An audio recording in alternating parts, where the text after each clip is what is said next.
Well, hi everybody, how are you?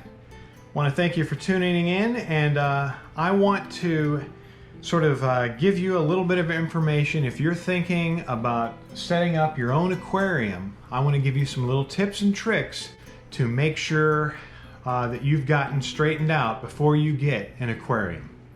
So you've gotten your new aquarium all up and running. Things are looking great. You're ready for the most exciting part of this hobby. The decisions you make when it comes to buying your fish will either make or break this hobby for you. If you're a new fish keeper, you need to pay attention because you really don't want to start off this hobby on the wrong foot. But don't worry, I've got you covered. What are you going to get? If you're someone that only has one aquarium or you just set up your first aquarium, this is going to be one of the most difficult decisions to make because you're going to look around at the fish stores and you're going to see everything and you're going to want it all.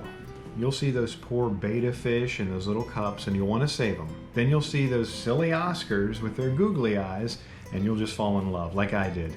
Then you'll see the guppies with their gorgeous fins and convicts with their distinct black bars, and you're just going to want to take them all home. Just hang on a second. That's got disaster written all over it. It sure would be cool though. This, in my opinion, is the decision you need to spend the most time on. I'm going to cover some of the specifics in this video, but there's one main point I want to make here. One of the biggest mistakes you can make is going into the fish store to shop for fish having no idea what you want. Yeah, it can be fun to figure it out as you go, but it can also be super frustrating. People come into the fish store and they're just like, I want one of those, and oh, and one of those, oh, and I want one of those. And then I say, you know, those fish can't really go with those fish. And they're like, well, how about this one with that one? And I'm like, no, that won't really work either. It's frustrating. And this can go on for an hour.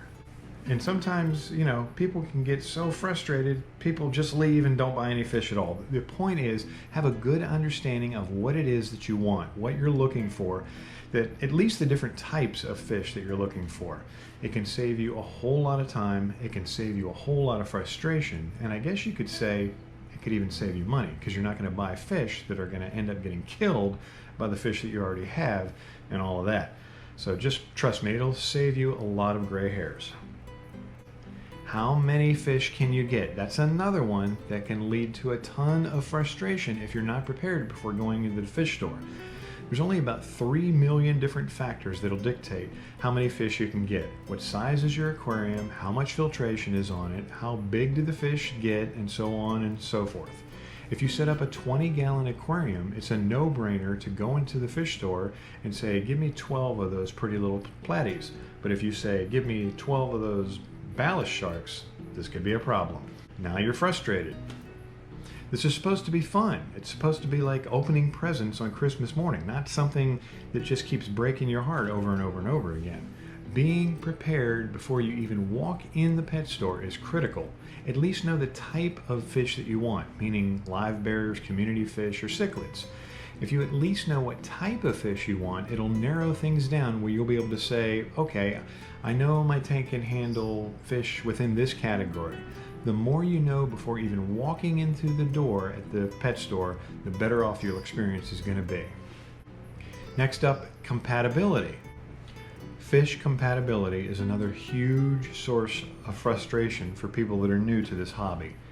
This fish can't go with that fish because this one gets too big and it'll eat that one. Or these can't mix because they require different water parameters. This one needs a sand substrate while this one is better off with gravel.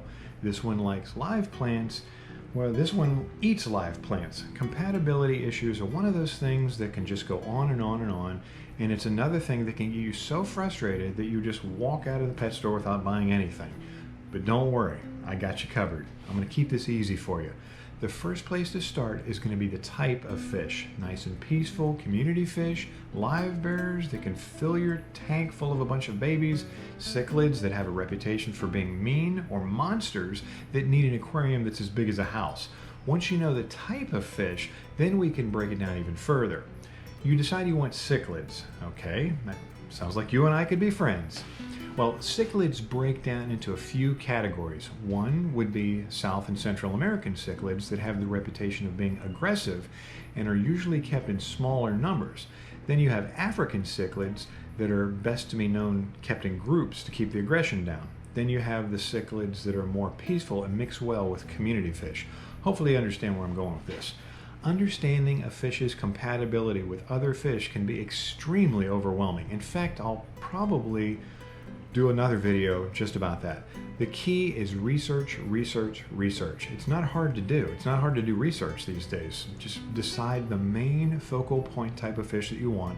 Then you can research what fish are compatible with that particular kind of fish. But start with the main fish and then pick other stuff that can go with it. It's a difficult decision, but trust me, the more time you put into this, the better. Another question you have to ask yourself, is your tank ready? The answer to that question is more than just, well, yeah, I filled it up with water and I plugged in the filter, so I guess it's ready. Just because your filter is running doesn't mean it's ready. It still has to cycle. I can see so many of you right now rolling your eyes saying, he's going to talk about cycling. Well, give me a break, because I am just trying to help the new fish keeper. And understanding the cycle is the most critical aspect of this hobby that everybody needs to understand. So just work with me, all right? Here's the deal in a nutshell. Your aquarium has life in it that helps keep the parameters of the water in balance and safe for your fish. A brand new tank doesn't have any of this life in it yet. So when you throw fish in there, feed them, and then they start producing waste, there's nothing in the tank to balance that out. And what happens is your fish end up suffocating and dying. This is very simple to get through though. It's not something I can cover in just one video, or it would be like an hour-long video. But we'll get into more of that on a later time. I'll break down the cycling process to you. It is the number one thing though that any fish keeper needs to grasp. Have a good understanding of this before you go out and get fish. I'm not one of those people that believes you have to cycle the tank prior to putting fish in it. I'm a firm believer in that you can cycle an aquarium safely with fish in it, but you have to know what you're doing. So stick around. I will put another video covering that, and it won't be an issue that ruins the hobby for you. You really have to ask yourself, are you ready? You might hear this question and you might think it's silly, but the question is, are you ready? And the natural response to that is, well, duh, yeah, I made the decision. I want to get an aquarium, so yeah. Oh, the world we live in right now, we're so used to be able to just push a button or tap our thumb and get the results that we want instantly. It's amazing, but not always. There are so many aquariums purchased every day on impulse. You're at the pet store getting something completely unrelated to fish, and you walk by that starter kit and think, oh, that would be fun. Now, this is a good thing. We want you to get involved in this amazing hobby, but a lot of people dive headfirst into an aquarium because they think it's just fill it up with water and feed them every once in a while, but it's so much more than that. Let's use cats as an analogy. You don't just make the decision to have a cat and you just go buy one and say, okay, I have a cat now. You got to feed it. Give it toys to play with so it doesn't destroy everything in your house. You've got to provide the cat with a litter box and take it to the vet to get shots and get spayed or neutered. There's a lot to it, but it's all worth it because that cat will quickly become a member of the family. Well, fish tanks are the same way. You've got to feed the fish. You've got to make sure their water is clean and safe. You've got to maintain the aquarium and keep it looking nice. It's a lot of work, but just like with cats, it's so worth it because your fish will become an important part of the family. And it can be that thing that helps you calm down after a hard day. Just understand it's more than just filling up a glass box with water. There's a lot involved in its successfully keeping an aquarium, but it's absolutely worth it. Just understand what you're getting into before you spend any money, particularly before you buy an aquarium on impulse. I promise this is going to be the only preachy segment of this video. I'm just doing my job. Whether you have one aquarium on your desk or you set up multiple aquariums in your garage, it's inevitable. you're going to run into problems at some point, and having a good understanding of what you'll do in the event of a problem is going to make things so much more relaxing for you. I'm not going to tell you have to go out and buy duplicates of everything so that you have backups. All I'm saying is put some thought into it so that you can be prepared. I want to talk to you now about your local fish stores.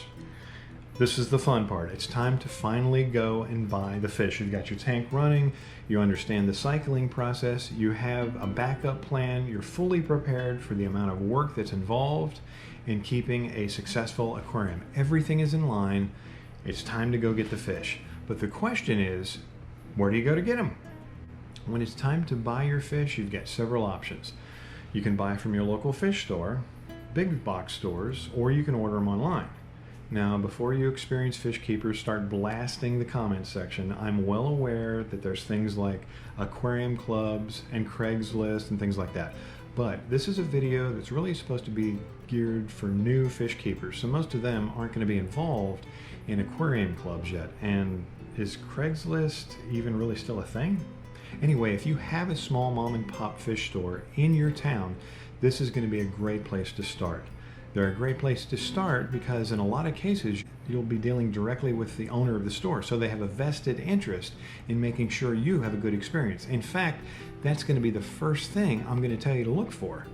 This is all new to you. So going into a store like that, you should be greeted and made to feel comfortable. Fish keepers understand that we've all been where you are now. It can be really scary.